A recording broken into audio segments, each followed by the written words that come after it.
Hi hello నమస్తే welcome to విజయ మా ఊరు ఆడియో బుక్స్ ఛానల్. నేను విజయలక్ష్మిని. ఫ్రెండ్స్, నవల స్రవంతిలో శ్రీమతి అద్దనపూడి సులోచన రాణి గారి నవల సెక్రటరీ ధారావాహికగా మీకు అందిస్తున్నాను కదా. మరి ఈరోజు సెక్రటరీ నవల ధారావాహిక 11వ భాగం వినిపించబోతున్నాను. మరి ఆలస్యం చేయకుండా కథలోకి వెళ్ళిపోదాం పదండి. కారు వద్దని డ్రైవర్ని పంపేసి సునంద వాళ్ళ ఇంటికి బస్ మీద వెళ్ళడానికి ఒంటరిగా బయలుదేరింది జయంతి. రబ్బరు బంతి నేల మీద కొట్టగానే పైకి ఎగిరినట్టు జీవితం శేఖరాన్ని నుంచి ఎంత దూరంగా పారిపోవాలని ప్రయత్నిస్తే అంత దగ్గరికి లాగుతోంది. ఇహ తప్పదు. ఎవరిని అడిగినా ఒక్కటే సలహా, ఒక్కటే మాట. ఎవరిని అడగకుండా చేసేందుకు తనకి స్వయంగా ఏ ఉపాయం తోచటం లేదు. ఏం చెయ్యాలి? పరధ్యాసగా రోడ్డు మీద నడుస్తున్న జయంతి వెనక నుంచి వస్తున్న కారుని గమనించలేదు. బొయ్యమంటూ మోగిన హారంతో కారు పక్కకెళ్ళి సడన్ బ్రేక్తో కారు ఆగిపోయింది. డ్రైవర్ కోపంగా చూశాడు. జయంతి కూడా అతని వైపే చూసింది. అరే మీరా? చంపారు పొండి. క్షణంలో ఈరోజు నా చేతుల్లో మీ చావుని తప్పించుకున్నారు. కారులోంచి దిగి వస్తున్న ప్రకాశం నవ్వుతూ అన్నాడు. ఈ మధ్య అతను కనిపించి చాలా రోజులైంది. మనిషి ఇది వరకు కంటే కొద్దిగా చిక్కినట్టు, ఇంకొంచెం పొడుగైనట్టు అనిపిస్తున్నాడు. సారీ అంది జయంతి. క్షమాపణల తర్వాత ఈ విచిత్రమేంటి? మీరు కాలినడకన బయలుదేరారెందుకు? కేవలం నాలాంటి వాళ్లను జైలుకు పంపాలని కాబోలు అన్నాడు ప్రకాశం. ఆమె మాట్లాడలేదు. ఇదివరకు తను గడిపిన జీవితం వాళ్ళంతా మర్చిపోయినట్టున్నారు అనుకుంది. చెప్పండి, ఎందాక? మళ్ళీ అడిగాడు ప్రకాశం. సునంద వాళ్ళింటికి రండి, నేను డ్రాప్ చేస్తాను. జయంతి క్షణంసేపు ఆలోచించి వచ్చి కూర్చుంది. ప్రకాశం డ్రైవ్ చేస్తున్నాడు. జయంతి మళ్ళీ ఆలోచనల్లోకి జారిపోయింది. మీకు అభ్యంతరం లేకపోతే నా రూమ్ ఇక్కడే, ఓ కప్పు కాఫీ తాగి వెడుదురుగాని అన్నాడు. పరధ్యానంగా ఉన్న జయంతి సమాధానం చెప్పలేదు. ప్రకాశం మౌనాన్ని అంగీకారంగా తీసుకున్నాడు. కారు తెల్లగా చిన్నగా ఉన్న ఓ డాబా ముందుకొచ్చి ఆగింది. అదేంటి? అంది జయంతి ఆశ్చర్యంగా. మా ఇల్లు, ఓ అరకప్పు కాఫీ తాగి వెడుదురుగాని. జయంతి సందేహంగా చూస్తూ కూర్చుంది. దిగండి, పర్వాలేదు. నేను అదృష్టంగా భావిస్తున్న దాన్ని మీరు అనవసర భయాలతో నిర్లక్ష్యం చేసి వెళ్ళిపోవద్దు. జయంతి దిగి లోపలికొచ్చింది. గది కంటే పెద్దగా, హాలు కంటే చిన్నగా ఉన్న రూమ్లో టేబుల్, మంచం, గోడకున్న అలమరాలో నీటుగా పెట్టుకున్న పుస్తకాలు యజమాని వ్యక్తిత్వాన్ని చేతనైనంత వరకు చెప్పడానికి ప్రయత్నిస్తున్నాయి. ప్రకాశం గోడకున్న ఫ్లాస్క్ తీసి బాయ్ని పిలిచి కాఫీ తెమ్మని చెప్పాడు. అరే ఇదేంటి? మోకాళ్ల మీద గడ్డ వాంచుకుని చూస్తున్నదల్లా తన ఫోటోను చూసి తెల్లబోయింది. ప్రకాశం గిరుక్కున వెనక్కి తిరిగి చూసి వెంటనే సర్దుకుంటూ, ఓ అదా, హిమాయత్ నగర్లో ఆ రోజు పిక్నిక్కి వెళ్ళినప్పుడు మీకు తెలియకుండా నేను తీసుకున్నాను అన్నాడు. ఎంత ధైర్యం? మొహంలో కోపం కనిపిస్తుండగా అంది. అందమైన వస్తువుని ఆరాధించడంలో ధైర్యం ప్రసక్తేం లేదు. మీకు అభ్యంతరం ఏమైనా ఉంటే ఆ ఫోటో మీరు తీసుకెళ్ళిపోవచ్చు, కానీ వెనక ప్రజెంటెడ్ బై ప్రకాశం అని వ్రాసి గాని ఇవ్వను అన్నాడు అతను. ఈ ఫోటో ఇక్కడ చూస్తే ఎవరైనా ఏమనుకుంటారు? ఎవరు చూడరు. అసలు దాని స్థానం నా పెట్టెలో. ఉదయం ఎందుకో సర్దుతూ తీసి టేబుల్ మీద పెట్టి మర్చిపోయాను. అందాన్ని పొందాలంటే అదృష్టం కావాలి. ఆరాధించడానికి టైం ఉంటే చాలనుకుంటాను అన్నాడు. బాయ్ కాఫీ తీసుకురావడంతో ప్రసంగం ఆగిపోయింది. చెప్పండి, ఇంకేంటి విశేషాలు? శివరాం ఈ మధ్య కలిశాడా? కాఫీ కప్ అందిస్తూ అడిగాడు అతను. జయంతి కనుబొమ్మలు ముడుచుకున్నాయి. మొహం కూడా ముకుళించుకుంది. ఇంత క్రితమే కనిపించాడు అంది ముభావంగా. ఏ, మీ ఇద్దరి మధ్య భేదాభిప్రాయం ఏమైనా వచ్చిందా? ఎందుకలా అడుగుతున్నారు? శివరాం పేరు చెప్పగానే మీ ముఖం అప్రియమైన సంగతి విన్నట్టు మారింది.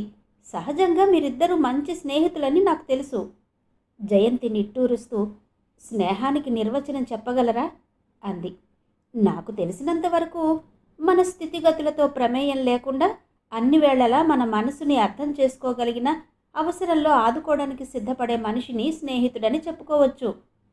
అయితే నాకు శివరాం స్నేహితుడు కాడు. అంటే? ఇంత క్రితమే నేను సహాయం అడిగితే కాదన్నాడు. నిజంగా? చెయ్యననడానికి ఎంత ధైర్యం? ఇంతకీ ఏంటా సహాయం? జయంతి జవాబు చెప్పలేదు. చెప్పండి, పోనీ అతను చెయ్యలేని పరిస్థితుల్లో ఉండి నేను చెయ్యగలిగిన స్థితిలో ఉన్నానేమో. జయంతి అతన్ని పరీక్షగా చూసింది.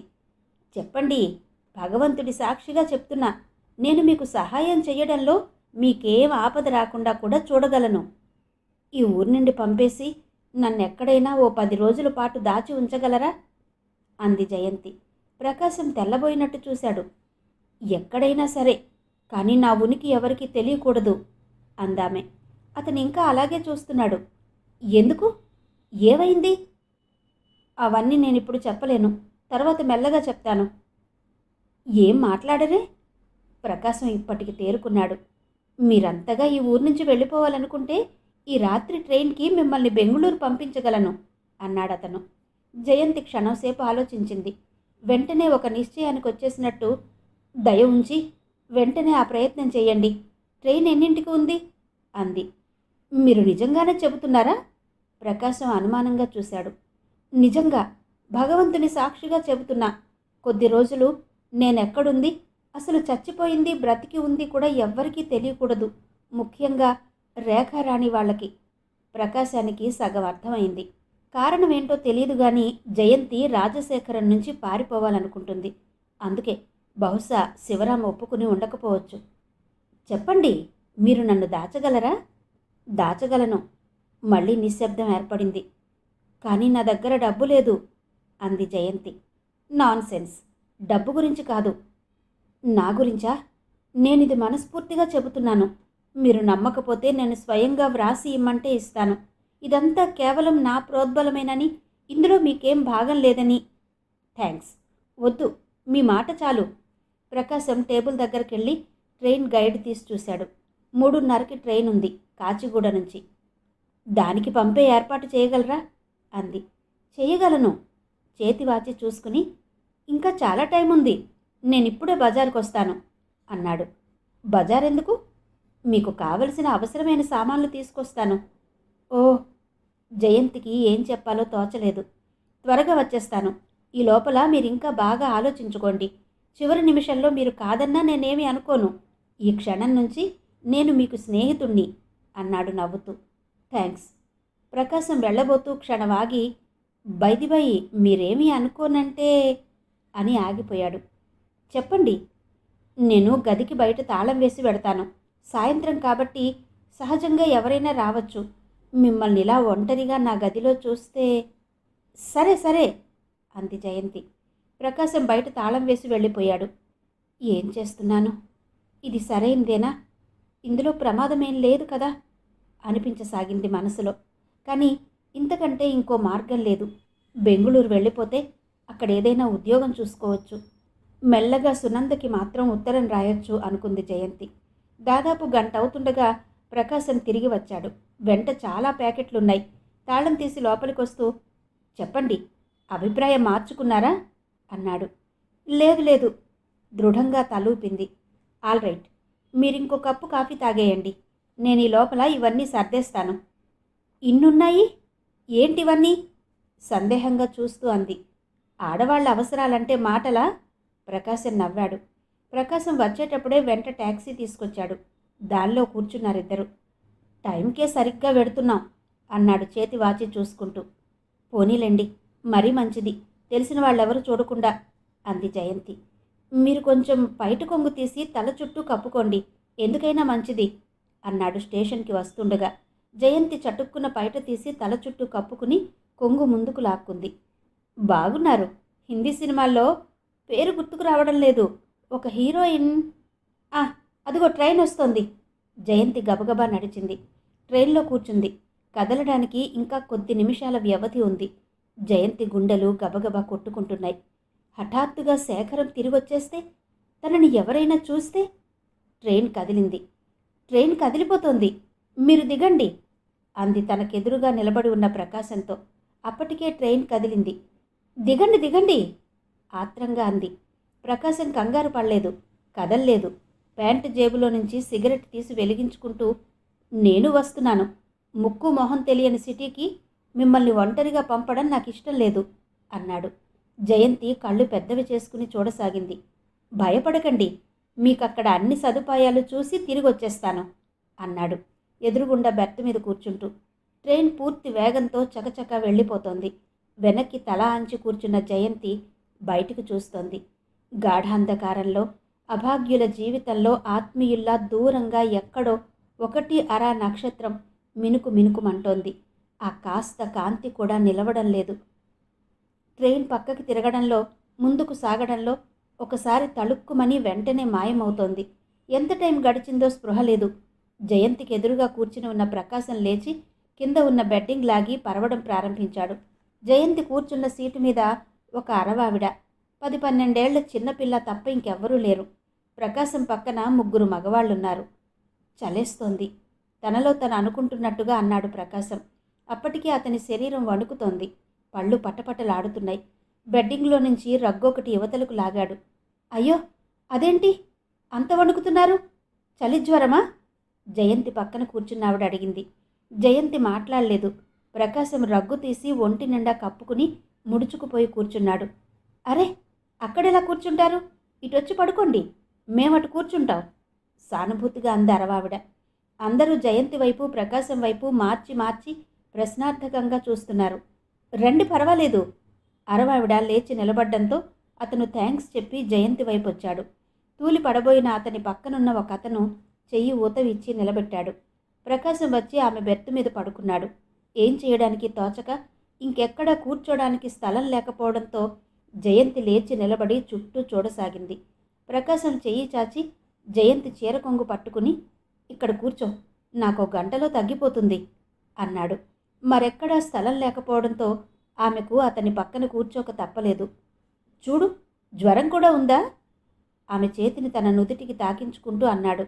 అబ్బా, కాలిపోతోంది ఉలిక్కి పడుతూ అంది జయంతి.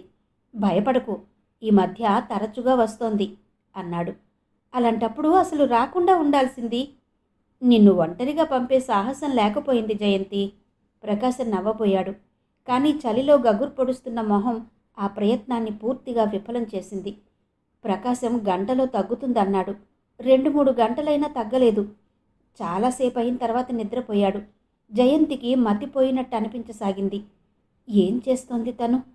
ఎక్కడుంది? ఇలా ప్రకాశం పక్కన కూర్చుని రైల్లో వెళ్ళిపోవడం వాస్తవమేనా? లేక ఒంటరిగా కూర్చున్నప్పుడు అనేక రకాల ఆలోచనలతో కూడిన ఒక ఆలోచన ప్రకాశంతో ఇలా వచ్చేస్తున్నందుకు వికృతమైన ఫలితాలేవి తన మీద విరుచుకుపడబోవడం లేదు కదా? ఇంటికి రాగానే తను లేదని తెలిసేసరికి శేఖరం ఏమనుకుంటాడు? మొదట ఏమీ అనుకోడు. సునంద ఇంటికి కారు పంపిస్తాడు. అక్కడ లేదంటే డాక్టర్ గారింటికి ఫోన్ చేస్తాడు. అక్కడ కూడా లేదంటే అప్పుడు జయంతి కళ్ళ ముందు ఫోన్ అలాగే పట్టుకుని నిలబడిపోయి ముడుచుకున్న కనుబొమ్మలతో సీరియస్గా ఆలోచిస్తున్న శేఖరం కదిలాడు. ఏం చేస్తాడు? ఏమో. ఆమెకెందుకో ఆ పైన ఊహించడానికి ధైర్యం చాలలేదు. శేఖరం జీవితంతో తన జీవితం తెగిపోయింది. అతని ప్రకరణం అయిపోయింది. చీకట్లోకి చూస్తూ పరధ్యాసగా ఆలోచిస్తున్న జయంతి ప్రకాశం కదలడంతో కళ్ళు తిప్పి ఇటువైపు చూసింది. ఒకసారి అటూ ఇటూ కదిలిన అతను క్షణంసేపు తనెక్కడున్నాడని తెలియనట్టు, జయంతి కళా నిజమా అన్నట్టు విచిత్రంగా చూశాడు. తర్వాత మెల్లగా ఆ కళ్ళలో ఆ భావం మాయమైంది. పెదవులు చిరునవ్వుతో విచ్చుకున్నాయి. చొరవగా ఎడమ చేతిని జయంతి ఒడిలో వేస్తూ, టైం ఎంతైందో చూడు అన్నాడు. అతని చేతిని మెల్లగా తీసేస్తూ 4:30 అంది. ఇంతసేపు ఇలాగే కూర్చున్నావా? నడుం నొప్పి పుట్టడం లేదు అన్నాడు. జయంతి లేదన్నట్టు తలూపింది. కళ్ళు మంటలుగా లేవు? నేను లేవనా? పడుకుంటావా? కంఠాన్ని బట్టి అతను చాలా నీరసంగా ఉన్నాడని స్పష్టంగా తెలుస్తోంది. వద్దు, ముక్తసరిగా అని లేవబోతున్న అతన్ని వారించింది. ప్రకాశం మాటల్లో చొరవ, అతని మాటల ధోరణి చూసి బెదిరి పారిపోబోతున్న మనసుని బలవంతా ఉపయోగించి పట్టుకుని, బుద్ధి లేదు, ఈ సమయంలో ఇలా చేస్తే నేనేమైపోవాలని? ధైర్యంగా నిలబడాల్సిన పరిస్థితులు. నువ్వు బెదిరి పారిపోతే దిగజారిపోవడం తప్ప నీకింకో మార్గం లేదు. నాకు ధైర్యం ఇవ్వు. కొత్త పరిస్థితుల్లో ఎన్ని సమస్యలొచ్చినా ఎదుర్కోగల శక్తి ఇవ్వు అని తన మనసుని తనే బ్రతిమలాడడం ప్రారంభించింది జయంతి. ప్రకాశం మళ్ళీ కొద్దిసేపట్లో అలా జయంతి వైపు చూస్తూనే నిద్రలోకి జారిపోయాడు. అతని చెయ్యి మట్టుకు ఆమె చేతిని గట్టిగా పట్టుకునుంది. జయంతి ఈసారి తీసేయాలని గాని విదిలించాలని గాని ప్రయత్నించలేదు. లాభం లేదు జయంతి, ఎక్కడా ఒక్క రూమ్ కూడా ఖాళీ లేదు. ఊళ్ళో ఏదో సభలు జరుగుతున్నాయట. ప్రకాశం బయట నిలబెట్టి ఉన్న ట్యాక్సీ దగ్గరికి నీరసంగా తిరిగొస్తూ అన్నాడు. ట్రైన్ దిగినప్పటి నుంచి తిరుగుతున్నాడు. ఎంత గాలించినా ఎక్కడా ఒక్క హోటల్లో కూడా ఖాళీ లేదు. ఇప్పుడెలా? ఏం చేద్దాం? సగం దిగులుగా సగం ఆదుర్దాగా అంది జయంతి. ప్రకాశం క్షణంసేపు ఆలోచించి టైం చూసుకునొచ్చి ట్యాక్సీలో కూర్చుని ఏదో వీధి పేరు చెప్పి పోని అన్నాడు. ఎక్కడికి? అంది జయంతి. ప్రసాద్ అని నా స్నేహితుడొకడున్నాడు, అతని దగ్గరికి. పర్వాలేదా? కంగారుగా అంది. అతనుంటే పర్వాలేదు, పెళ్ళి పెటాకులు కాలేదు, ఒంటరిగాడే కాబట్టి అంత ఇబ్బంది లేదు. ఈరోజు రేపు ఎలాగో అతని రూమ్లో తంటాలు పడితే ఆ తర్వాత రూమ్ దొరకొచ్చు మనకి అన్నాడు. ఇద్దరి మధ్య నిశ్శబ్దం ఏర్పడింది. ట్యాక్సీ చిన్నగా ఉన్న ఓ సందులో నుంచి మలుపు తిరుగుతుండగా, వాడు డాక్టరు, క్షణం తీరుబడి ఉండదు, ఇంట్లో ఉన్నాడో లేడోనని నా భయం అన్నాడు. వాళ్ళ అదృష్టం, ప్రసాద్ అనే అతను ఇంట్లోనే ఉన్నాడు. మొదట ప్రకాశం మాట్లాడి వచ్చి జయంతిని దిగమన్నాడు. ప్రసాద్ అనే అతను ప్రకాశం కంటే పొట్టిగా బక్కపలచగా తెల్లగా ఉన్నాడు. కళ్ళజోడు జేబురుమాలతో తుడుచుకుంటూ జయంతికి నమస్కారం చేసి రండి అన్నాడు. ట్యాక్సీ వాడికి డబ్బిచ్చేసి ప్రసాద్ మంచం మీద కూలపడుతూ, భాయ్, 5 నిమిషాల్లో అరకప్పు కాఫీ ఇప్పించకపోతే అమాంతం ప్రాణాలు పోతాయి, ఆ తర్వాత నీ ఇష్టం అన్నాడు. డాక్టర్ల గదుల్లో ప్రాణాలు పోవడం అంత సులభం కాదు. ఎటు చూడకుండానే నవ్వుతూ అని ఫ్లాస్క్ ఇచ్చి బాయ్ని పంపాడు. ఒకే ఒక రూమ్, పెద్దగా విశాలంగా ఉంది. దాన్ని ఆనుకుని బాత్రూమ్ అవి ఉన్నాయి. ప్రసాద్ ప్రకాశంలా చొరవ మనిషి కాదు, నిదానస్తుడు. ఆడవాళ్లతో మాట్లాడాలంటే బిడియపడే మనిషిలా కనిపించాడు. డాక్టర్ చేసే అతనికి ఇలాంటి స్వభావం ఉంటే కొంచెం కష్టమే. ప్రసాద్ గది చూసిన తర్వాత హోటల్లో గది దొరక్కపోవడం అనేది కేవలం తన అదృష్టం అనుకుంది జయంతి. లేకపోతే ప్రకాశంతో ఒంటరిగా. భగవాన్! జయంతి శరీరం భయంతో జలధరించింది. 1 గంట పోయిన తర్వాత ప్రకాశం వాళ్ళకి అన్నీ చూపించి, కేసు ఒకటి ఉంది, చూసి ఇప్పుడే వస్తాను అని ప్రసాద్ వెళ్ళిపోయాడు. ప్రకాశం నీరసంగా పడుకుని ఉన్నాడు. అతని ధోరణి చూస్తే మళ్ళీ చలిజ్వరం వచ్చేటట్టుంది. జయంతి కుర్చీలో కూర్చుని ఎప్పటిదో పాతది ఫిలింఫేర్ తిరిగేస్తోంది. జయంతి! ప్రకాశం పిలిచాడు. జయంతి తల తిప్పి ఏమిటన్నట్టు చూసింది. నువ్వేమీ అనుకోనంటే ఒక మాట చెప్తాను. ఏంటది? ప్రసాద్ అపార్థం చేసుకోకుండా ఉండేందుకు నేను. ఆగిపోయాడు. జయంతి చూస్తోంది. నేను మనిద్దరం పెళ్లి చేసుకోబోతున్నామని చెప్పాను. ప్రకాశం ఇప్పుడు జయంతి వైపు చూడడం లేదు. పైన కప్పు కేసి చూస్తూ, మన పెద్దవాళ్ళకి ఇష్టం లేదని అందుకే ఇలా పారిపోయి వచ్చామని చెప్పాను అన్నాడు. ఇద్దరి మధ్య నిశ్శబ్దం ఏర్పడింది. జయంతి మళ్ళీ పుస్తకంలోకి చూస్తోంది. ఈసారి అక్కడ బొమ్మలు కానీ అక్షరాలు కానీ కనిపించడం లేదు. అంతా అలుక్కుపోయినట్టు, వాటి మధ్య ప్రకాశం మొహం కదిలి బెదిరిస్తున్నట్టు ఉంది. నీ కోపం రాలేదు కదూ? కోపం ఎందుకు? అంతకంటే ఏం మాట్లాడాలో తోచలేదు. అంటే పరిస్థితులతో పెనుగులాట ప్రారంభమైందన్నమాట. లోపల ఎంత అల్లకల్లోలంగా ఉన్నా పైకి నిశ్శబ్దంగా ఉండాలి. తన మనసులో అలజడి ఎవరూ గుర్తించకూడదు. ఆ విషయంలో జాగ్రత్త పడాలి ముందు. ప్రకాశం మళ్ళీ మాట్లాడుతున్నాడు. కోపం రాకపోతే నువ్వు నాతో ప్రసాద్ ఉండగా కాస్త చనువుగా మెలగాలి. అలా అంటి ముట్టనట్టు ఉంటే అతనేమైనా అనుకుంటాడు. జయంతి సమాధానం ఇవ్వలేదు. ఏమంటావ్? సరే, కొంచెం ఆ రగ్గిలా ఇస్తావా? నాకు చలివేస్తోంది. జయంతి లేచి నిశ్శబ్దంగా రగ్గు తెచ్చి ఇచ్చింది. ప్రకాశం కప్పమన్నట్టు చూశాడు. కప్పింది. వెంటనే రగ్గు కప్పుతున్న చేతిని తన 2 చేతులతో గట్టిగా పట్టుకున్నాడు. జయంతి నిశ్చలంగా చూడసాగింది. జయంతి, నన్ను పెళ్లి చేసుకుంటే ఏమవుతుంది? అతని ధోరణిని బట్టి ఇలాంటిదే ఏదో అడగబోతున్నాడని జయంతి మనసు ముందే పసిగట్టింది. చెప్పు, నీకేదైనా ఉద్యోగం దొరుకుతుందనుకో. నిజమే, కానీ ఎక్కడుంటావు? నీలాంటి అందమైన ఆడపిల్లలు ఒంటరిగా ఉండే రోజులా ఇవి అన్నాడు. అందం అందవికారం అన్న ప్రశ్న కాదు. అసలు ఆడపిల్లలు ఒంటరిగా ఉండే రోజులా ఇవి? ఈ రోజులు కాదు, అసలు ఎప్పుడూ ఒంటరిగా ఉన్నారు.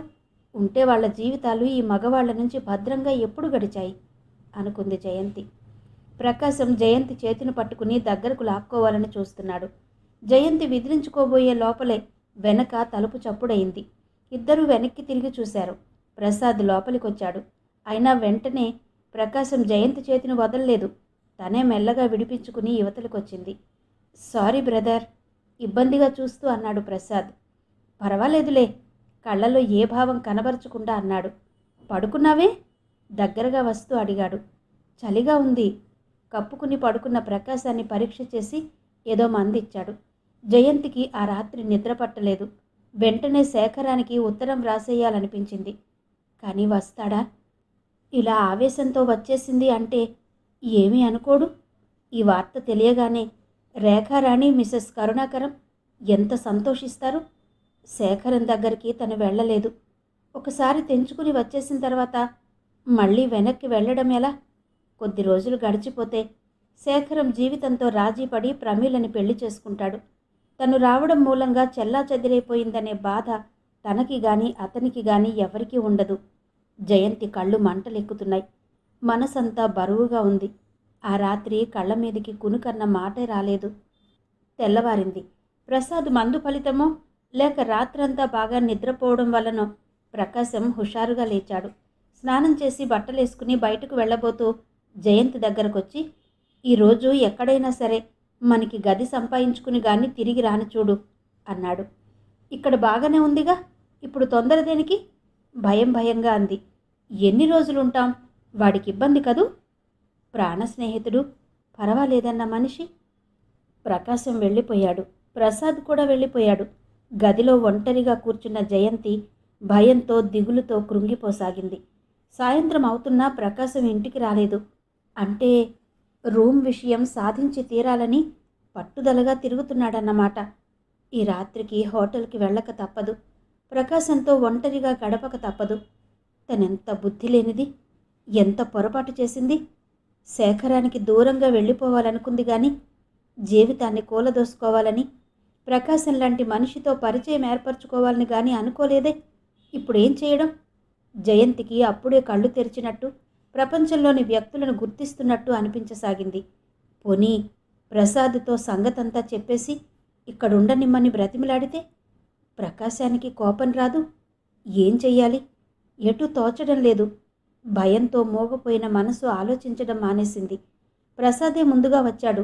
జయంతి ఆ అవకాశాన్ని జార విడుచుకోకూడదని చెప్పేయాలని అనిపిస్తోంది.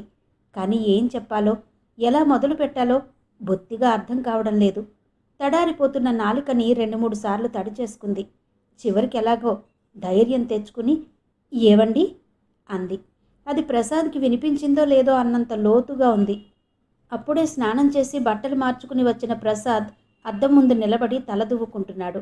ఈ కాస్త శబ్దమే అతనికి వినిపించింది కాబోలు. తలదువ్వుకుంటున్న వాడల్లా వెనక్కి తిరిగి, పిలిచారా అన్నాడు. జయంతి అవునన్నట్టు చూసింది. ఏంటి? నేను ఆమె వాక్యం కోసం పెనుగులాడుతోంది. మీరు ఏంటి? అతను క్రిందకు చూస్తూ అడిగాడు. నేను అసలు ఆమె ధైర్యంగా మొదలు పెట్టబోతుండగా దగ్గరగా వేస్తున్న తలుపుల్ని గభాలన తోసుకుంటూ ప్రకాశం వచ్చాడు. జయంతి నీరసంగా కుర్చీలో కూలబడిపోయింది. అయిపోయింది. తనకు అనుకోకుండా లభించిన సువర్ణావకాశం జారిపోయింది. వస్తున్న ఏడుపుని బిగబట్టుకుంటూ పక్కనున్న పుస్తకాన్ని అందుకుని అందులోకి చూస్తూ ఉండిపోయింది. వచ్చిన ప్రకాశం సరిగ్గా లేడని ముందుగా గుర్తించింది ప్రసాద్. అరే ఏంటది ప్రకాశం, అలా ఉన్నావే అంటూ అతను దగ్గరగా వెళ్లే లోపలే ప్రకాశం భళ్ళున డోక్కున్నాడు. ఆమె ఉలిక్కిపడి తలెత్తి చూసింది. ప్రసాద్, బయట బయట ట్యాక్సీ డబ్బులివ్వు. ఎలాగో అనేసిన ప్రకాశం గోడని ఆసరాగా చేసుకుని తూలుతూ బాత్రూం వైపు వెళ్ళిపోయాడు. క్షణంసేపు ప్రసాద్, జయంతి చూపులు కలుసుకున్నాయి. జయంతి బాత్రూం వైపు వెళ్ళింది. ప్రసాద్ ట్యాక్సీ అతనికి డబ్బులు ఇవ్వడానికి బయటికి వెళ్ళాడు. మై గాడ్, కలరా? ఎక్కడికి వెళ్ళావు? ఏం తిన్నావు? ప్రకాశాన్ని పరీక్ష చేస్తూ కంగారుగా అన్నాడు ప్రసాద్. అతను స్టవ్ వెలిగించి ఇంజెక్షన్ తయారు చేసే లోపల ప్రకాశం మరో 2 సార్లు డోక్కున్నాడు. లెట్రిన్కి వెళ్ళాడు. నీరసంగా వేళ్లాడిపోతూ తూలిపోతున్న అతన్ని జయంతితో సాయం పట్టి పక్క మీద పడుకోబెట్టాడు ప్రసాద్. ఊళ్ళో కలరా ఉందా? నాకు చెప్పలేదే. నువ్వు బయటకు ఎడతావని నేను కలగన్నానా? ఇంజెక్షన్ సిరంజిలోకి తీసుకుంటూ కోపంగా అన్నాడు ప్రసాద్. పోన్లే, ఇంటికొచ్చేసాగా. డాక్టర్ల గదుల్లో ప్రాణం పోవడం అంత సులభం కాదని నువ్వే చెప్పావుగా. అప్పటికే ప్రకాశం మొహం కళావిహీనమైపోయింది. నీ మొహం, మై గాడ్, ప్రసాద్ త్వరగా ఇంజెక్షన్ ఇచ్చాడు. కానీ అతనికి తెలుసు అప్పటికే చాలా ఆలస్యం అయిపోయిందని. ప్రకాశం మంచం పక్కన కొయ్య బొమ్మలా నిలబడిపోయింది జయంతి. ప్రకాశం కలరాతో మరణించాడు, ఇక లేడు. అలా మంచం మీద పడుకున్న మనిషి ఉత్త కట్టెతో సమానం, కదలడు లేవడు. ఇది నిజమా? నిజమేనా? జయంతికి ఊపిరందడం లేదు. ఇప్పుడెలా? చేతులు అయోమయంగా రాసుకుంటున్న ప్రసాద్ మొట్టమొదటిసారిగా జయంతితో సూటిగా మాట్లాడుతూ అన్నాడు, ప్రేమించి పెళ్లి చేసుకుందామని వచ్చిన మనిషి ఇలా హఠాత్తుగా అయిపోతే జయంతికి ఎలా సానుభూతి చూపాలో, ఏం మాట్లాడాలో ప్రసాద్కి అర్థం కావడం లేదు. మీరు కూర్చోండి, కొంచెం కాఫీ తాగుతారా అన్నాడు. అతను నిజంగా చచ్చిపోయాడంటారా అంది జయంతి. అతను మొహం తిప్పేసుకున్నాడు. కాఫీ తెప్పించి ఓ విధంగా బలవంతంగా జయంతి చేత తాగించాడు. ఇప్పుడెలా అంది జయంతి. అదే నేను ఆలోచిస్తున్నాను. వాళ్ళకి టెలిగ్రామ్ ఇచ్చాను, కానీ మీరు... అతను ఆగిపోయాడు. జయంతి చూపులు క్రింద నేలని గుచ్చి చూస్తున్నాయి. మనసు శరీరం రెండూ కలిసి శూన్యంలోకి చేతులు చాపి, శేఖరం, ఈ ప్రమాదం దాటడం ఎలాగో నాకు తెలీదు, రా వచ్చి తీసుకెళ్ళు అని ఆక్రోశించసాగాయి. శేఖరం వస్తే ఒక్కసారి అతని గుండెల్లో మొహం దాచుకుంటే, భయపడకు నేనొచ్చేసాగా అని అతను ధైర్యం చెబుతూ వెన్ను మీద నిమిరితే, మీ వాళ్ళ అడ్రస్ చెప్పండి, టెలిగ్రామ్ ఇస్తాను అన్నాడు ప్రసాద్. ఆమె సమాధానం చెప్పలేదు. ధైర్యం చాలడం లేదా? జయంతి చాలడం లేదన్నట్టు తలూపింది. ప్రసాద్ కళ్ళజోడు తీసి జేబురుమాలతో తుడుచుకోసాగాడు. మరేం చెయ్యాలని? మీరేదైనా చెప్పలేరా అడిగింది. ప్రసాద్ లేచి గదిలో అటూ ఇటూ పచార్లు చెయ్యసాగాడు. అవును, నిజమే. జయంతి పరిస్థితి తను అర్థం చేసుకోగలడు. కానీ ఏం చెయ్యాలి? వాళ్ళకి తెలియచేయకపోతే ఎక్కడుంటుంది? ఏం చేస్తుంది? కనుకొలకుల్లో నుంచి జయంతి వైపు చూశాడు. ఎంత చిన్నపిల్ల! మొహంలో పసితనం పోలేదు. బొత్తిగా లోకానుభవం శూన్యం కాబట్టే ప్రకాశం తనతో లాక్కు రాగలిగాడు. చాలాసేపు ఆలోచించి చివరికి ఆగిపోతూ, అయితే ఒకటి చెప్తాను, చేస్తారా అన్నాడు. జయంతి చెప్పమన్నట్టు చూసింది. 2-3 రోజులు ఏ హోటల్లోనైనా ఉండండి. ఈ లోపల వీళ్ళు రావడం, ఈ తతంగమంతా పూర్తవుతుంది. మీరు కొంచెం ఆలోచించుకునే శక్తి కూడా వస్తుంది. కానీ జయంతి ఆగిపోయింది. కానీలు వదిలేయకపోతే లాభం లేదు. మొదట మీకు కావలసింది మంచి నిద్ర, విశ్రాంతి. అవైనా కనీసం దొరుకుతాయి అన్నాడు ప్రసాద్. కానీ హోటల్లో... భయమా? ఒంటరిగా ఉండడానికి భయపడుతున్నారా అన్నాడు ప్రసాద్. జయంతి నుంచి ఏం సమాధానం రాలేదు. లేక ఎవరైనా చూస్తారని భయమా? రెండోది కారణం అయితే మీకు అలాంటి భయం ఏమీ అవసరం లేదని నేను హామీ ఇవ్వగలను. ఇక్కడ నాకు తెలిసిన ఒక హోటల్ ఉంది. అది పూర్తి ఫారిన్ టైప్ హోటల్. ఫారినర్స్ తప్ప మన వాళ్ళెవరూ అక్కడికి రారు. అయినా మీరు గదిలో నుంచి బయటకు రానప్పుడు భయం దేనికి అన్నాడు. జయంతి నిశ్శబ్దంగా ఇంకా అలాగే చూస్తోంది. మీరు త్వరగా ఏదో ఒకటి నిర్ణయించుకోవడం మంచిది. ప్రస్తుతం నాకు కూడా ఇంతకంటే ఏం ఉపాయం తోచడం లేదు. సరేనన్నట్టు తలూపిందామె. చూడండి, అతని దగ్గర మీ తాలూకా సామానులేం లేకుండా జాగ్రత్త పడ్డం మంచిది అన్నాడు. ఇష్టం లేకపోయినా జయంతికి అతని దగ్గరున్న చీరలవి తీసుకోక తప్పలేదు. అన్నీ తీసుకున్నారా? ప్రసాద్ తను కూడా స్వయంగా పరీక్ష చేసి పెట్టెలో అరలో నుంచి ఫోటో ఒకటి తీసి ఇస్తూ, చూసారా, ఇది మర్చిపోయారు అన్నాడు. జయంతి ఫోటో వైపు క్షణం సేపు చూసి వెంటనే దాన్ని చించి ముక్కలు చేసి చెత్తబుట్టలో పడేసింది. కేవలం ప్రకాశం మృత్యువు ఇక్కడ రాసిపెట్టి ఉండడం వల్ల తనకిలాంటి బుద్ధి పుట్టిందా? ఆ రోజు హిమాయత్ సాగర్ నుంచి పిక్నిక్ వెళ్ళి తిరిగి వస్తుంటే యాక్సిడెంట్ దృశ్యం కళ్ళ ముందు కదిలింది. ఆ రోజు శేఖరం ఉండబట్టి తన పేరు ప్రకాశం పేరుతో కలిసి మట్టిలో పొరలాడకుండా ఆగిపోయింది. ఇప్పుడు ఈ దురదృష్టాన్నుండి ఎవరు రక్షిస్తారు? ప్రకాశం మరణించాడని తెలియగానే జయంతి మూర్చపోవడం కానీ, తనే అతని మీద పడి పిచ్చిదానిలా ఏడవడం కానీ ఇలాంటివేవీ జరగకపోవడం చూసి ప్రసాద్ మనసులో లోలోపల ఆశ్చర్యపోయాడు. ఒకవేళ ఆశించని ఈ ప్రమాదంలో జయంతి బిగుసుకుపోయిందేమో. బహుశా అదే నిజమై ఉంటుంది. పాపం, ఎన్ని కలలతో వచ్చిందో. ప్రసాద్ మనసంతా జాలితో నిండిపోసాగింది. హోటల్ దిల్రుబా చూడడానికి చాలా చిన్నదిగా ఉన్నా హోటల్ దిల్రుబా చూడ్డానికి చాలా చిన్నదిగా ఉన్న అందంగా పొందిగ్గా ఉంది. 2 అంతస్తుల భవనంలో పైభాగంలో కుడివైపుగా జయంతికిచ్చిన గది ఉంది. అక్కడ కిటికీ దగ్గర నిలబడి చూస్తే క్రింద రోడ్డు, వచ్చేవాపోయే జనం కనిపిస్తారు. మీకే భోజనం కావాలంటే ఆ భోజనం ఇస్తారు అన్నాడు ప్రసాద్. వద్దు, నాకసలు ఆకలి కావడం లేదు. కిటికీ దగ్గర నిలబడి క్రిందకు చూస్తూ అంది. జయంతికి ఎందుకో ఒక్కసారి విరగబడి నవ్వాలనిపిస్తోంది. ఆకలి లేదని తినడం మానేస్తే ప్రయోజనం లేదు. నేను వెళ్ళిపోతే మీరు నిజంగా తినేట్టు లేరు. ఆగండి, ఇప్పుడు నేనే ఆర్డర్ చేస్తాను. అతను బెల్ నొక్కాడు. భోజనం బలవంతాన తినిపించి భయం లేదని, అంతా సవ్యంగా జరిగిపోతుంది, ధైర్యంగా ఉండమని ఇంకోసారి గట్టిగా హెచ్చరించి అతను వస్తానని లేచాడు. జయంతి అలాగే చూస్తూ కూర్చుంది. కనీసం మళ్ళీ ఎప్పుడొస్తారని కూడా అడగలేదు. వెళ్ళబోతున్న ప్రసాద్ ఆగి, బై సాధ్యమైనంత తొందరలో మళ్ళీ కనిపిస్తాను. ఒకవేళ ఏ కారణం చేతనైనా ఆలస్యమైతే కంగారు పడకండి అన్నాడు. ఆమె అలాగే అన్నట్టు చూసింది. కనీసం ఏదైనా మాట్లాడకూడదా? సానుభూతిగా తను 2 మాటలు చెప్పవచ్చు అనుకున్నాడు. జయంతిని చూస్తుంటే ఇలాంటి సానుభూతులు నాకేం అవసరం లేదు, నన్ను నేను ఓదార్చుకోగలను అన్నట్టుంది. అతను వెళ్ళిపోయాడు. జయంతి లేచి వెళ్ళి మంచం మీద కూలబడింది. ఇదెక్కడన్నా సాధ్యమా? సనాతన కుటుంబంలో పుట్టి పురాతన ఆచారాల మధ్య పెరిగి నరాల్లో జీర్ణించుకుని అవి అంతో ఇంతో నిజమని నమ్మే మనిషి ఇలాంటి పరిస్థితుల్లోకి ఎలా వచ్చింది? భగవాన్, వద్దు, ప్రపంచంలో ఏ ఆడపిల్లకి ఇలాంటి విషమ స్థితి వద్దు. జయంతి కళ్ళ ముందు మాటిమాటికి ప్రకాశం మొహం కదలసాగింది. ఆ తగిలే కలరా ఏదో తనకెందుకు తగల్లేదు? కళ్ళు మూసుకుని వెనక్కు వాలిన జయంతికి శూన్యం తప్ప ఏం కనిపించడం లేదు. ఆలోచనలకి, జరుగుతున్న వాటికి బొత్తిగా ఇంత పొంతన లేకపోతే మనిషి భరించేది ఎలా? పోనీ సునందకి ఉత్తరం రాస్తే? లాభం లేదు. ఉత్తరం అందగానే సునంద చేసే మొట్టమొదటి పని తనకు తెలుసు. ఉత్తరం తీసుకుని సరాసరి శేఖరానికి చూపిస్తుంది. అంతకంటే తనే స్వయంగా రాయడం మంచిది కదూ. కానీ ఏమని రాయాలి? ఆ రాయడంలో తను అతని దగ్గర నుంచి వచ్చేసినందుకు పశ్చాత్తాపపడుతున్నట్టు కనిపించకూడదు. జయంతి కళ్ళ ముందు తను రాయాల్సిన వాక్యాలు కదిలాయి. మీరు తప్ప నాకెవరూ లేరు. ఇక్కడ స్థిరపడడానికి, స్వయంగా నేను బ్రతకగలగడానికి ఏదైనా సదుపాయం చూపించండి.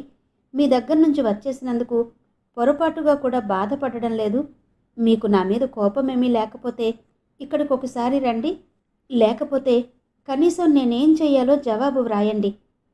ఇలా ఉత్తరం రాసి పోస్ట్ చేయడానికి నిర్ణయించుకుంది. వరుసగా 2 రాత్రులు నిద్ర లేకపోవడంతో చివరికి ఓ నిశ్చయానికొచ్చి బలవంతంగా ఆలోచనల్ని పారదోలడంతో జయంతి కళ్ళు మూతలు పడసాగాయి. జయంతికి మళ్ళీ మెలకు వచ్చేసరికి ఎండ కిటికీలో నుంచి గదిలో పడుతోంది. ఎండని చూస్తుంటే తీవ్రంగా తెల్లగా ఉదయపు ఎండలా లేదు. అలసిపోయి విసిగిపోయి విశ్రమించబోతున్న సాయంత్రపు కాంతిలా ఉంది. జయంతి ఉలిక్కిపడి కనుబొమ్మలు చిట్లించి చూసింది. నిజం, సాయంత్రం అవుతోంది. గది తలుపులు ఎవరో తడుతున్నట్టు అనిపించింది. లేచి వెళ్ళి తలుపు తీయాలనే ఓపిక కూడా లేనంత నీరసంగా ఉంది. ఈసారి తలుపు గట్టిగా బాదుతున్న శబ్దం వినిపించింది. లేచి వెళ్ళి తలుపు తీసింది. గుమ్మంలో ప్రసాద్ నిలబడి ఉన్నాడు. అతని మొహం నిండా చెమటలు పట్టి ఉన్నాయి. పక్కనే 2 హోటల్ బాయ్స్ ఉన్నారు. ఏంటది? ఏమైంది?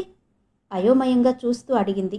క్షణంసేపు జయంతిని పరీక్షగా చూసిన ప్రసాద్ చెమట తుడుచుకుంటూ, అమ్మయ్యా, ఎంతసేపటికి తలుపు తీయకపోతే ఏ అఘాయిత్యం చేశారో అని భయపడ్డాను. పక్కకు తిరిగి కుర్రాళ్లతో, సరే మీరు వెళ్ళండి అన్నట్టు తలూపి లోపలికొచ్చాడు. ఏం అఘాయిత్యం చేస్తాననుకున్నారు? తెల్లబోతూ అడిగింది. ఏమో, ఏదైనా చెయ్యవచ్చు. పెళ్లి చేసుకుంటానని తీసుకొచ్చిన మనిషి హఠాత్తుగా చనిపోతే ఏ ఆడపిల్లైనా ఏం చేస్తుంది? మధ్యాహ్నం ఫోన్ చేస్తే జవాబు లేదన్నారు. నా ఫోన్ నెంబర్ ఇచ్చి లేవగానే నాకు ఫోన్ చేయమన్నాను. అరగంట క్రితం హోటల్ వాళ్ళు ఫోన్ చేసి సమాధానం లేదని వెంటనే బయలుదేరి రమ్మనమని తొందర చేశారు. నేను చూడవలసిన కేసు వదిలేసి పరిగెత్తుకొచ్చాను. మిమ్మల్ని కళ్ళారా చూసిన తర్వాత నాకు ఊపిరి పీల్చుకోవాలన్న స్పృహ వచ్చింది అన్నాడతను. జయంతి మొహం దించేసుకుంది. తనకలాంటి ఆలోచన, కనీసం ఊహ కూడా రాలేదని చెబితే ఈ పెద్ద మనిషి ఏమంటాడు? మీరలాంటి పిచ్చి ఆలోచనలు ఏవైనా ఉంటే మానేయాలి. జీవితం అనేది మనకి భగవంతుడిచ్చిన వరం. ఇష్టాయిష్టాలతో ప్రసక్తి లేకుండా మనం గడపాలి. అన్నాడు ప్రసాద్. మీరు లేనిపోని ఆలోచనలు నాలో రేకెత్తిస్తున్నారు అంది జయంతి. తెల్లబోయినట్టు చూసిన ప్రసాద్ ఆగి ఐఎమ్ సారీ అన్నాడు. ఇద్దరి మధ్య నిశ్శబ్దం ఏర్పడింది. వాళ్ళొచ్చారా?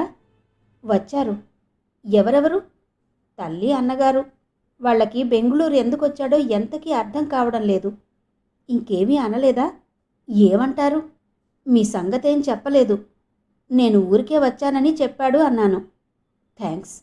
మీరు భోజనం చేసినట్టు లేదే అనుమానంగా చూస్తూ అడిగాడు. ఇప్పుడే నిద్రలేచాను. ప్రసాద్ ప్రశ్నార్థకంగా చూశాడు. నిజం, ఇప్పుడే లేచాను. మీరు క్షణంసేపు కూర్చుంటే మొహం కడుక్కొస్తాను. బాగా నిద్రపోవడంతో ఆమె కాస్త తేరుకున్నట్టు అనిపించింది.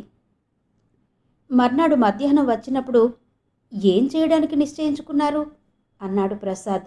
ఏం తోచడం లేదు. మీ వాళ్ల దగ్గరకు వెళ్ళకూడదని నిశ్చయించుకున్నారా? ఉత్తరం వ్రాశాను. ఆ రోజు ఉదయమే శేఖరం పేరిట ఉత్తరం పోస్ట్ చేసింది. అయితే బహుశా వాళ్ళు వెంటనే బయలుదేరి రావచ్చు. నమ్మకం లేదు. కానీ ఏం చెయ్యాలో మట్టుకు సలహా వస్తుంది. మీకెప్పుడు ఏ సహాయం కావాలనుకున్నా నేననే వ్యక్తిని ఉన్నానని మర్చిపోకండి లేస్తూ అన్నాడతను. థ్యాంక్స్ అంది జయంతి.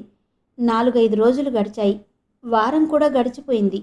కానీ జయంతికి శేఖరం వద్ద నుంచి ఎలాంటి ఉత్తరం రాలేదు. అసలు అతనే స్వయంగా వస్తాడని 1000 కళ్లతో ఎదురు చూస్తున్న జయంతికి మనిషి రాకపోగా ఉత్తరం కూడా రాకపోవడంతో నిరాశతో నీరసంతో పట్టుదలొచ్చింది. పోనీ అతని సహాయం లేకపోతే బ్రతకలేదా? అంటే ప్రకాశంతో వచ్చేసిందన్న కోపం బాగా ఉందన్నమాట. సరే పోనీలే. అసలు తనంత బుద్ధి లేంది.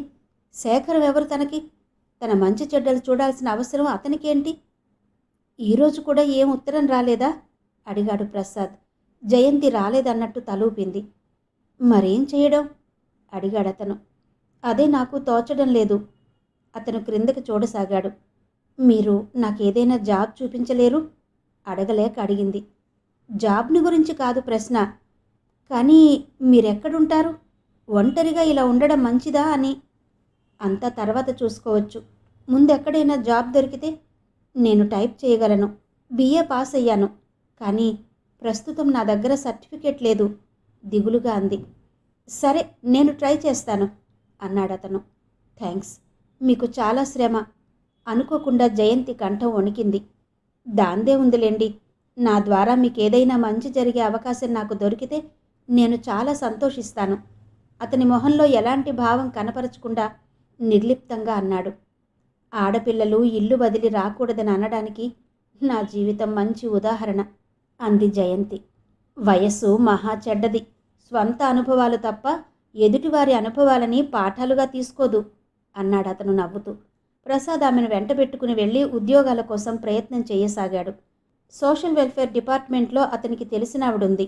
ఆవిడ ప్రసాద్ని జయంతిని చూస్తూ సారీ మిస్టర్ ప్రసాద్, ఆ ఖాళీ 2 రోజుల క్రితమే భర్తీ అయిపోయింది. రియల్లీ సారీ అంది. నిరాశ పడకండి. ఉద్యోగం దొరకలేదని దిగులు పడ్డానికి ఇదొక్కటే ఆఫీసా మనకి? యువతలకి వస్తుండగా ప్రసాద్ జయంతికి ధైర్యం చెప్పాడు. ఓ ఆఫీస్లో ఒక ఆయన ఇది వరకు ఇలాగే లేడీ టైపిస్ట్ని అపాయింట్ చేస్తే ఆఫీస్ అంతా నానా న్యూసెన్స్ చేసి వెళ్ళింది. జన్మలో ఆడవాళ్ళని తీసుకోకూడదని ఒట్టు వేసుకున్నాను. ఇదే ఎవరినైనా మగవాళ్ళని తీసుకురండి, నిరభ్యంతరంగా తీసుకుంటాను. ఎందుకొచ్చిన ఆడవాళ్ళండి? వాళ్ళు పని చేస్తారా ఏడుస్తారా? ఆయన జయంతి వైపు చూడకుండా ప్రసాద్తో చిరచిరలాడుతూ అన్నాడు. సారీ, మీరు ఆ మాటలు పట్టించుకోకండి. తర్వాత జయంతిని ప్రసాద్ క్షమాపణ చెప్పుకుంటూ అన్నాడు. రోజులు గడిచిపోతున్నాయి. జయంతికి ఎక్కడా ఉద్యోగం దొరకడం లేదు. ప్రసాద్కి అర్జెంటు కేసులుండడం వల్ల వెంటనే కనిపించలేకపోతున్నాడు. ఎలాగో వీలు చేసుకుని హోటల్కి రావడమో లేకపోతే కనీసం ఫోన్ చేయడమో చేస్తున్నాడు. అంతకంటే ప్రసాద్ చేయగలిగింది కూడా జయంతికి కనిపించలేదు. ఆ సాయంత్రం అతను రాగానే కుర్చీలో కూలబడుతూ మీరిష్టపడితే ఒక ఉద్యోగం ఉంది అన్నాడు.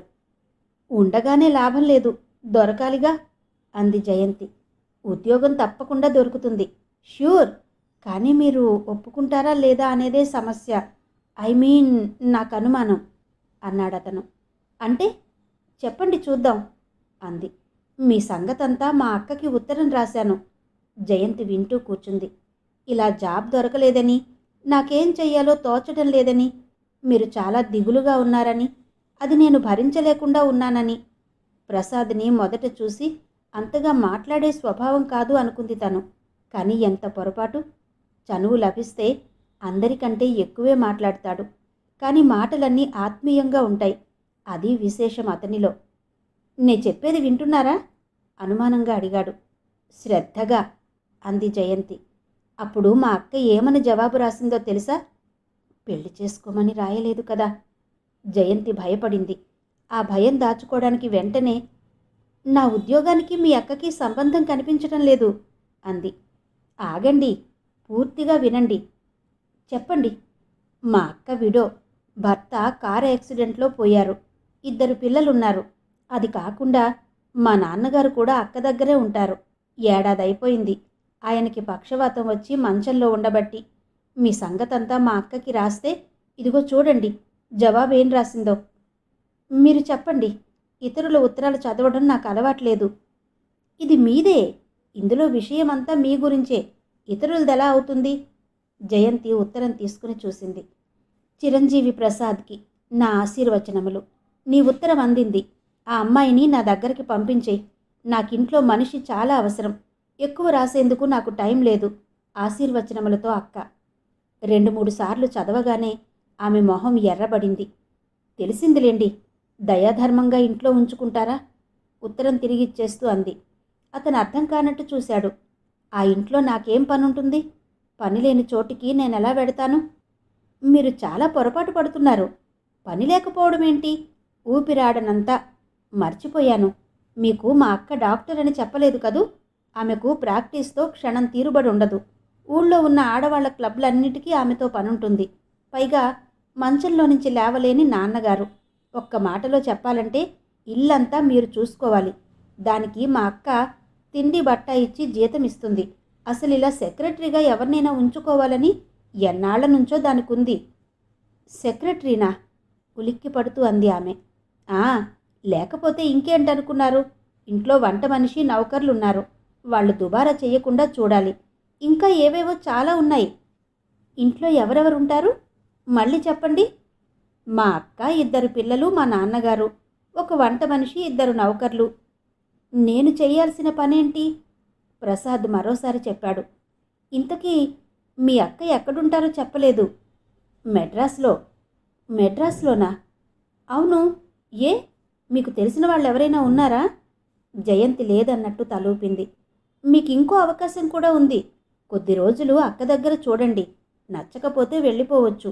ఆ బాధ్యత నాది. అక్కడైతే మా అక్క ఇన్ఫ్లుయెన్స్తో ఉద్యోగం సులభంగా దొరుకుతుంది అన్నాడు. జయంతి ఆలోచనలో పడిపోయింది. ఉండడానికి నీడ, తినటానికి తిండి, ఇంట్లో మంచంలో ముసలాయన తప్ప మరో మగాళ్ళు లేరు. కాబట్టి వెధవ సమస్యలు తలెత్తుతాయన్న బాధ కూడా లేదు. ఇది ప్రయత్నం చేసి చూస్తే బాగానే ఉండొచ్చు అనిపించింది. మీకిష్టం ఉందో లేదో తెలుసుకుని ఈరోజే ఉత్తరం వ్రాయాలనుకుంటున్నాను అన్నాడు ప్రసాద్. మీ సలహా ఏంటి? వెంటనే బయలుదేరమని. సరే, నిర్ణయానికి వచ్చినట్టేనా? సందేహం లేదుగా? జయంతి లేదన్నట్టు తలూపింది. అయితే ఈరోజే టెలిగ్రామ్ ఇస్తాను. థ్యాంక్స్ అంది. ఈ సమయంలో ప్రసాద్ అండలేకపోతే తను ఎక్కడుండేది? ప్రసాద్ లాంటి వాళ్ళు ఉండబట్టే ఇంకా మంచితనం అనేది అక్కడక్కడా కనిపిస్తోందా? మనుషుల్ని నమ్మవచ్చు, పర్వాలేదనే ఆశ కలుగుతోందా? జయంతి నిట్టూర్పు విడిచింది. మళ్ళీ కొత్త మనుషులు, కొత్త వాతావరణం. తీగ నుంచి రాలిపోయిన పువ్వు ఒక్కసారి సుడిగాలి వీస్తే ఏమవుతుంది? ఉనికి తెలియకుండా కొట్టుకుపోతుంది. తను కూడా అంతే. ఈ గాలి దుమారంలో పరిస్థితులు బలవంతంగా తోసిన వైపు నిస్సహాయంగా కొట్టుకుపోవడం కంటే ఇంకేం చెయ్యగలదు? చెయ్యలేదు. ఏం చెయ్యలేదు. రేపటిని గురించి ఆలోచించడం మానేయడం కన్నా ఉత్తమమైన పని ఇంకోటి లేదు. శేఖరాన్ని చూసి కొన్ని యుగాలు గడిచినట్టుంది. మళ్ళీ జీవితంలో ఎప్పుడైనా కనిపిస్తాడా? ఇది చాలా అసంభవమైన సంగతిలాగా కనిపిస్తోంది. మర్నాడు సాయంత్రం హోటల్ ఖాళీ చేసేసి ఒకసారి గదంతా పరిశీలించి తృప్తిగా నిట్టూర్పు విడిచింది. ఒక్క ప్రకాశం మృత్యువు గురించి ఆవేదన తప్పితే ఇందులో గుర్తుంచుకోవాల్సిన సంఘటనలేవీ లేవు. ట్రైన్లో కూర్చోబెట్టిన తర్వాత ప్రసాద్, ఏం కంగారు పడకండి, అక్కే స్వయంగా స్టేషన్కి వస్తుంది. ఆమెను గుర్తుపట్టడం కూడా చాలా సులభం. అచ్చు నాలాగే ఉంటుంది. ఒకవేళ మీరు అంతగా గుర్తుపట్టలేని పరిస్థితులు వస్తే స్టేషన్ బయటకు వెళ్ళిపోయి ట్యాక్సీలో కూర్చుని నేనిచ్చిన అడ్రస్ ఇచ్చారంటే సరాసరి తీసుకెళ్ళి ఇంటి దగ్గర దింపుతాడు అన్నాడు. థ్యాంక్స్, మీకు చాలా శ్రమిచ్చాను. అదేం లేదు, అసలు అలాంటి ఊహలు కూడా మీ మనసులోకి రానివ్వద్దు అని కొంచెం ఆగి, మా అక్క మీకు నచ్చుతుందనే నా నమ్మకం అన్నాడు నవ్వుతూ. రైలు కదలడానికి సూచనగా కూత వేసింది. అదిగో టైం అయిపోయింది, అయితే నే ఉంటా మరి అన్నాడు. సెలవు. జయంతి కృతజ్ఞతతో 2 చేతులు జోడించి నమస్కారం చేసింది. ట్రైన్ కదిలింది. నవ్వుతూ చెయ్యి ఊపుతున్న ప్రసాద్ క్రమేపీ దూరమైపోయాడు. సెక్రటరీ శ్రీమతి యద్దనపూడి సులోచనారాణి గారి నవల ధారావాహిక 11వ భాగం విన్నారు కదా. మిగిలిన కథ తరువాతి భాగాల్లో వినిపిస్తాను. అంతవరకు సెలవు. నమస్తే.